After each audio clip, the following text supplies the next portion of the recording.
Welcome to another episode of Divorce Explained with Steve Benmor and myself.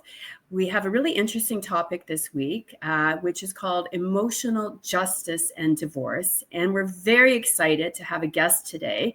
Our guest is Feryial Parvez, and Feryial is a certified divorce coach. She's currently based in the UK, but she has clients all over the world. And Feryial has a business that is called Empowered to Renew. That's her divorce coaching business, and she helps people who are going through divorce. She helps them managing their emotions, making decisions, and working with their lawyers and mediators and everyone else who's part of the process. So, welcome to the podcast, Feryial. We're really excited to have you here. Thank you so much, Stephen and Leanne, for having me on today. I thought maybe I could give you a little background on why I became a certified divorce coach. Absolutely. So about 3 years ago, my sister called me and told me she was in a very abusive, toxic relationship, and she was hiding it from us. So we had no idea what she was going through.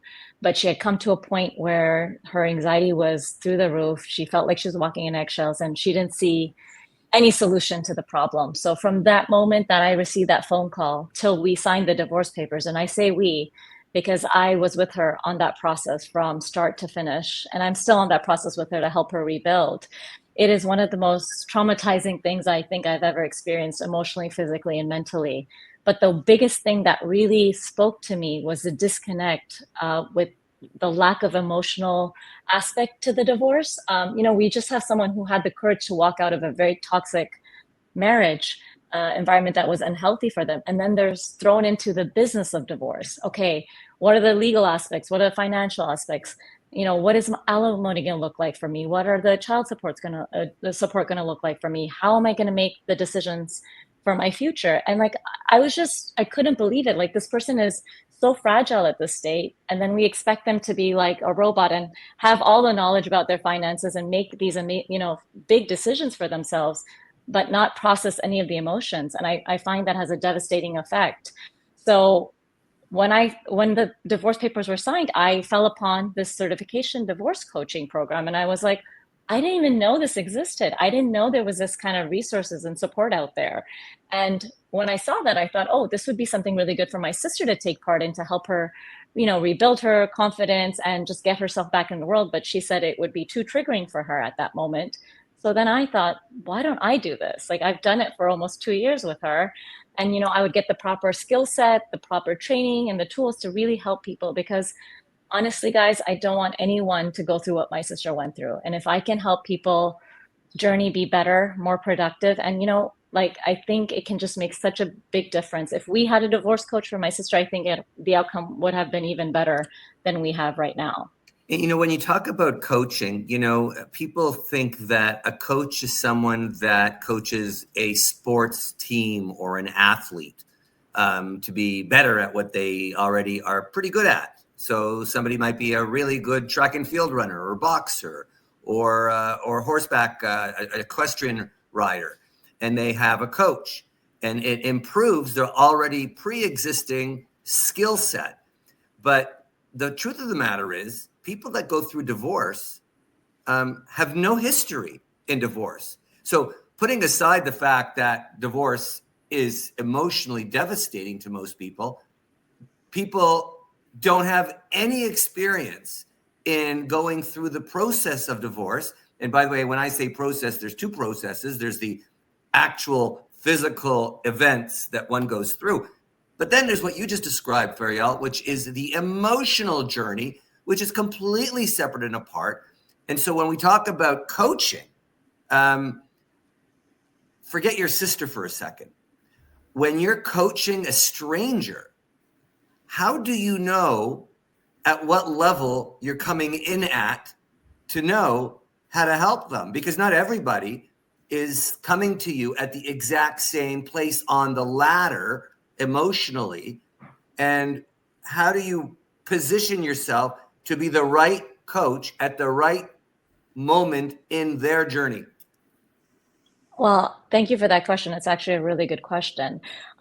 as a divorce coach, I help people in all stages of divorce, whether they're contemplating it, whether they're going through it, or when they're transitioning into their new chapter. But to figure out where everyone is, I like to give people the time, the space, a space that's safe from, judgment, and let them really process their feelings, talk to me, tell me their divorce story. Because when people are going through the divorce process, they don't have time to talk about these things. You just give a very short summary, and that gets bulldozed by the financials and property and all that. So I really make the time to get to know my clients, to understand where they are. There's two facets to divorce, right? Either you serve the divorce papers or you're the one who's receiving the divorce papers. Now, if you've served the divorce papers, you've had time to process. You might feel a lot of guilt, you might feel a lot of anxiety, and you recognize that this marriage is not right for you. But the person who received the divorce papers might be blindsided. So their reaction and where they are going to be on the ladder is going to be completely different. And the person who served the papers is going to be in a complete different position on the ladder as well. So I really try to take the time to understand where they're coming from and then provide the appropriate care and tools they need to go through this journey. And the focus should always be forward. I let clients talk about their story, but I don't let them get stuck in the story, because that never helps. You need to start looking forward and focusing forward. Now, our topic today is emotional justice and divorce. And as a family law lawyer, I'm not so sure that those two words necessarily go together in the same sentence. I have clients, and often they're looking for some sort of emotional validation through the divorce process. And I always advise them, they may or may not get that, because, they may not get the result that they were hoping to get. The other party, who may be abusive, may be a bully, may be financially abusing them, whatever it might be, that party may have some success. A judge might side with that party on certain things. And so, justice is always a tricky word. And so to me, emotional justice is probably even trickier. And I'm wondering what your thoughts are on that. Well, that's a very good point. Emotional justice to me, is how I see it, is acknowledging and validating the emotional experience of divorce. It's true, because emotional justice cannot be given to you by anyone. It's something you have to give yourself. And that's the core difference. So, to me, emotional justice is the idea of finding a sense of fairness and closure on an emotional level. And even if the legal outcome is unfair, it's about acknowledging the pain, processing the hurt, and moving forward without being weighed down by the resentment and anger. I mean, it's not easy to achieve. I'm not saying that at all, but it is achievable if we have the right mindset and we have the right support. It's not emotional justice doesn't mean that everything's going to be perfect. Everything's resolved now, but it does mean that maybe we've reached a place of acceptance and peace. And this is what I work on with my clients. I help them let go of the past and take control of what they can actually control and focus on their life after divorce. And I'm going to pick up on that last phrase, Feryial, life after divorce. It's been now 32 years that I have been servicing people through divorce. And I would say for the first maybe 20 plus years, it was really me servicing a train wreck, going in there and first of all, surveying the damage, and then extracting the bodies and getting them proper treatment. It was very much like I was a first responder in a multi-car pileup. But in the last few years, and by the way, where I'm going with this is the name of your company, Empower Yes. to Renew. Where I'm going with this in the last few years, Feryial, is I have tried really hard to find the right moment when I help people to get them to start visualizing happy. And while they're in the middle of this, what many think is a disaster, it is feasible to look over there and see sunshine. They may not actually be in sunshine yet, but at least if I could say, look really far over there, there's some sunshine. And at least that gives them a glimmer of hope as they're going through this tragedy. And it actually sometimes not only makes the experience of the divorce lesser, but it actually shortens the time, because everybody wants to get to happy sooner. So it allows people to say, you know what I would have thought is a really important thing, it's not so important, because if I really focus so much on that, I'm going to delay happy, and I don't want to delay happy. So when we talk about your company, Empower to Renew, I love what you said about not looking backwards, looking forwards. How do you sort of wipe the people's glasses off so they can actually see the sunshine that is out there waiting for them? I think the most important thing we can do, again, as a divorce coach, is to provide that space for people to feel validated with their emotions and really understand what their journey has been up to this date, figure out where they are and what kind of help they need.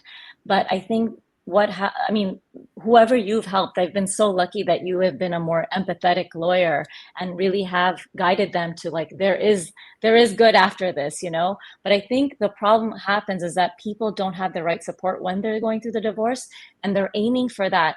Okay, I just need to sign the divorce papers and magically everything's just going to fall in place for me. But they're not addressing their emotional needs. They're not addressing and going through all the reactions. You know, it's a very traumatic experience, but just to pretend that it didn't happen or just sweep it under the rug because you have to get in with the business of divorce, it doesn't leave room for that to explore, okay, why am I feeling these things? People are just rushing through the process to get to that happy. I step in and say, okay, look, this is happening and we have to accept it, but we're going to get past this if we focus on these things. And a lot of times people are very intimidated, right? The whole process is so intimidating. Like, maybe I don't know all my finances. Maybe I feel dumb in front of my lawyer saying, I actually don't understand how this works. And this prolongs the process. But having me there by their side, I can hold their hand, break these big tasks into smaller tasks, and make them feel like, you know, empowered. Like, oh, actually, you know what? I do understand my finances. And I always say to my clients, knowledge is power. So if you don't know something, doesn't mean that that's what the result is going to be. We can learn and we can grow from it, and we can make ourselves stronger moving forward. So my job is really to handhold and take those people to those golden gates and make sure they get there. Now, you kind of touched upon it a little bit in your last answer there. I think there are a number of emotional challenges that people go through when they're going through divorce. And it's not the same for everyone, because everyone's not coming to it with the same background and skill set and tolerance for, you know, stress or emotional regulation. I find it can be challenging when you have clients who are very emotionally, dysregulated and call you, impulsively, anytime there's like a little bit of anxiety. And so in your experience working with your clients, what are some of the most common emotional challenges that you see people going through when they're going through the divorce process? Well, one of the most common things I see is that shame, that guilt that they failed at this marriage. They couldn't keep it up. They couldn't survive. And then there's obviously, you feel anger, you feel tons of anxiety. And this the fear of the unknown, and then having to, you also have you struggle with this loss of identity. Maybe you were in a long-term relationship or marriage, and now all of a sudden you're single and your whole life is upside down. That's a big challenge. And then if your parents, like, oh my God, how is this divorce going to affect my children? I mean, what is the impact going to be on them? And then just the general, the society, what does society think of me? Am I a failure? These are really strong emotions that really overwhelm people. And, when people get bogged down by this, they're not able to make the right decisions for themselves. They're so busy trying to cater to society, community, and the fear, the shame, that they are overwhelmed and unable to make the right decisions. I have found that divorce, back to the subject of life after divorce, offers people an opportunity to chart a new life or a new chapter in their life. Again, back to the name of your company, Empower to Renew.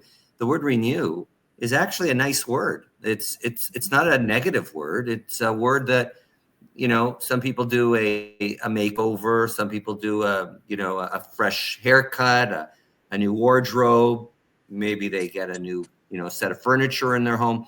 And that's all renewal. And that's all material, by the way. But, on a spiritual level, and you use the word emotional justice. So on an emotional or spiritual level, renewal is actually a really good opportunity. So my question, I guess, is, when you're coaching somebody through divorce, does the discussion about trying out new things come up, in the sense that, that didn't work really well for you in the past relationship?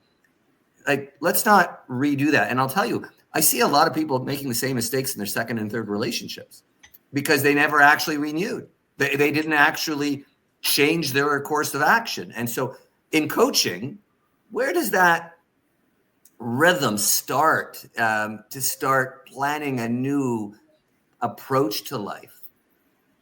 Well, I think it goes back to, again, actually creating and having a safe space to acknowledge these emotions, identify what these emotions are.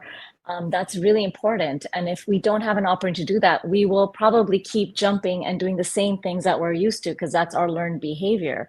But if we stop and recognize, like, wait a minute, why am I doing this? Why do I feel this way? Can have a tremendous effect on how we approach our life afterwards.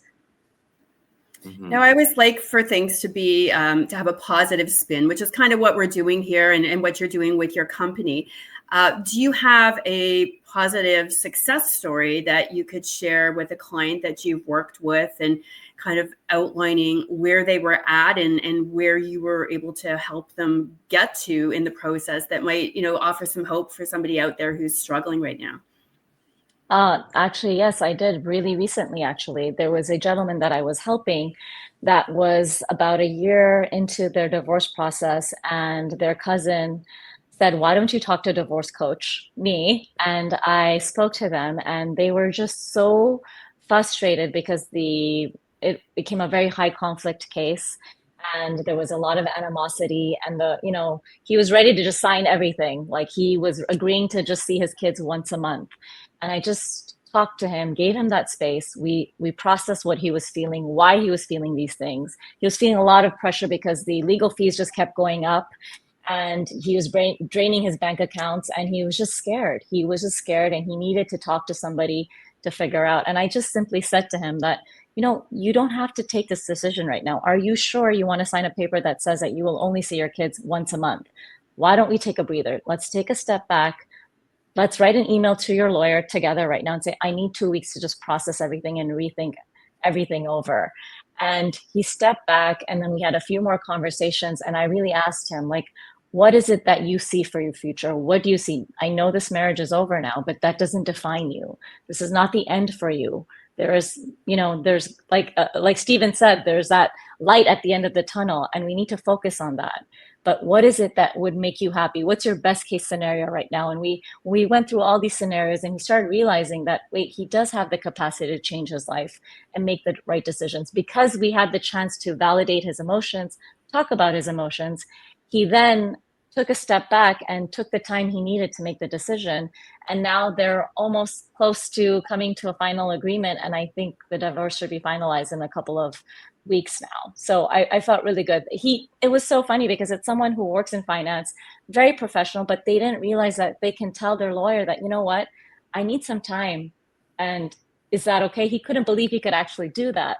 And realizing that he actually had the power to decide where this is going, I just think something clicked in him, and he realized, wait a minute, I don't have to rush to this. I need to make the right decisions that are right for me. Maybe they're not the right decisions for the lawyer. Maybe they're not the right decisions for his family and friends, but he made the right decisions that are good for him. And I feel he feels so much more empowered and much happier with his decisions. When someone's being coached through their divorce, they must form a relationship with their coach. And I guess my question is after the divorce is finished, does the relationship with the divorce coach end, or does it move into some other version of coaching? It actually becomes more transition and recovery coaching, because actually I feel that people actually need a lot of help once the divorce papers are signed. Once those papers are signed, all the professionals are gone, and you're left on your own now, and you still have to deal with your ex. You still have to co-parent with them, and you still need that sounding board. So I feel like a lot of people still need me, and they will check in with me. And I have people that, will still ask me, how should I communicate with my ex? They're saying this. So I actually noticed that people need me more after the divorce process is ended as well. Like there's a huge need for somebody still to help and hold their hand through this new chapter. You know, it's funny because we lawyers have very strict rules of confidentiality. And so, like, I can't bring a room full of clients together to talk about their experiences of Oh, of divorce. course. But can you do that? And for example, you know, if you do this for 5, 10, 20 years, you would have quite a following. And if you had some sort of like alma mater group on WhatsApp or on Zoom once a month where people could come and say, look, I got divorced 3 years ago and here's my story. It could be very invigorating and encouraging. We can't do that. But is No. that something that you can do? That's actually something I'm looking to do. I already have a newsletter that I publish on LinkedIn, and through that, I want to create a support group for people who are going through divorce, might have questions, might be my clients, but it becomes a safe space for everyone to share their experiences. And you learn so much from sharing people's stories, right? The more knowledge we have, the more we share, the more knowledge we have. So I definitely believe that is something very powerful that I can give to my clients. And I'm actually currently collaborating with a few other experts to hopefully provide that to my Good clients in the idea. future. Really good idea. Now, this kind of ties in with that. If there's somebody out there listening and they're thinking, oh, like maybe a divorce coach sounds like a good idea, but I'm not really sure how it even works. Can you just take us through, like, first of all, do you just right now work with individuals? Is it a group process? How does somebody who contacts you and says, hey, Feryial, I think I could use your services, walk us through how that looks? Well, first of all, if they can find me on Instagram, they can find me on LinkedIn, and if they message me or email me, I'll reach out to them and I'll say, let's do a free discovery session, which kind of takes the pressure off because it's such a daunting task already. You have all these bills while you're going through divorce. The last thing you want to do is, oh, I need to pay another person. But so I give them that opportunity, come sit down with me, talk to me for about 20, 25 minutes. I kind of tell them where I see they need the help, where they can go. And from that, I leave it to them to decide how they'd like to go. We could do 3 sessions, we could do 6 sessions, and some clients want to do 12 sessions. They buy 12 sessions in one go because they just feel from that first conversation, I think they feel validated for the first time in the process, and they're like, okay, I think this could really help me. So there's a variety of ways that I can help people. Can you ever coach both spouses through the divorce, or are you only coaching one side of it? I personally feel that I can best serve one person. I think a couples therapist would do more good for somebody who's seeking to get that kind of help. But I think my strength is actually working with individuals to process their grief, to process their emotions, to make the better decisions. I don't know if the dynamic works in a group, especially if there's issues that haven't been addressed. I think that goes more into therapy then. Mm-hmm. Do you work with men and women or just women? I initially was, geared to work with women, but surprisingly, I've had a few men inquire, and I'm currently helping the gentleman I just told you about right now. So I think, if anyone needs help, I'm ready to give it to them. And again, like I said, I just don't want anyone to go through what my sister went through. And now I feel very confident because I have the skills, the tools to really help and make a difference in their journey. Feryial, I have to say that when you take a personal story and you expand it and then use the knowledge and the experience that you've gained to help a much larger population of people, you're so invested in it. You've got passion, you've got hunger, and I could tell that from the way you're speaking. You really are invested in this. You could probably make more money doing other things, but you make a heck of a lot more satisfaction and fulfillment because you saw what your sister went through, and you don't want other people to go through that. And I just wanted to say kudos to you and good on you for taking a personal story and making it into a source and a tool of success for so many others. Thank you so much for recognizing that. That's amazing. Thank you so much. And thank you so much for your time today. Well, it was great having you, Feryial Parvez, founder of Empowered to Renew. And I certainly learned a lot about the role of divorce coaches through the process. So I thank you, Feryial, for joining us today. And we look forward to talking to you again sometime in the future. Yes, thank you so much, Thank you. Feryial. It's been a pleasure chatting with you. And thank you to our listeners. We will see you here again next time on Divorce Explained.